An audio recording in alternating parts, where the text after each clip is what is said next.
ラブホ代はそっち持ちで。 I love basically everything about Dandadan, except the fact that I have to wait for more, but that's whatever.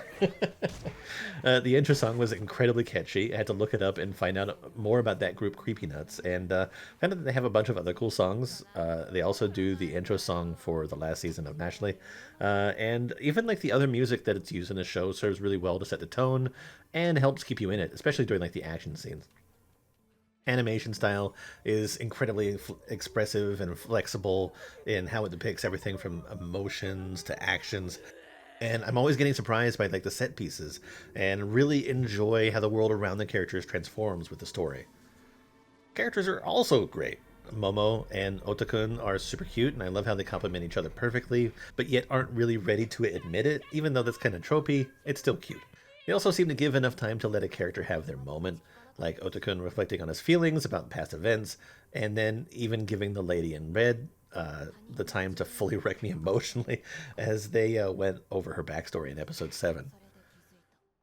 It just never feels like the cast has to compromise time for one another, and with a generally small cast, it's quite nice compared to other times when either the show's casting just gets bloated or the focus just isn't balanced. The story, though, is what got me hooked the most. It seems like nothing more than a juvenile joke, but it helps the comedy keep coming, and I love it. While all the other plot points, like aliens looking to abduct them for their unique assets, and ghost haunting and even possessing them, and all of the conflicts that ensue from these interactions, it just makes for a really, really wonderful action sci-fi comedy story. Every time I watch an episode, I feel like 23 minutes is just not long enough. I want more. And man, I already cannot wait for season 2. The last episode of season 1 ended so abruptly, and I had that little hope in me that it was going to be one of those shows that got like 13 or 14 episodes, or maybe even the holy grail of 24, but sadly 12 was all we got. But the bright light at the end of the tunnel is that the show's at least been confirmed for starting up again sometime in July of 2025. So I'll just have to make do till then. There is also the manga, which is still in production to my knowledge, but I'm afraid to read it before the second season because I don't want to spoil myself.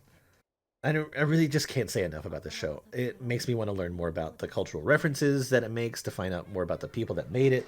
It's also the first time in a long time that I've actively been trying to get people to watch a show that I'm enjoying. But either way, it's a great watch. It's funny, it has great action, and it feels like it has a solid heart at its core, and I just can't get enough. I will happily rewatch this show, and will likely do so before the next season starts. So let me know what you think. What do you think about Dandadan? Are you also aboard the hype train? I mean, I have seen lots of people think or say that this is like the best anime of the year, and it's certainly gotten a following from what I've seen. I've even come across more people that actually know about it, which seems unusual to me. But anyway, let me know what you think. Talk to you later. Bye-bye.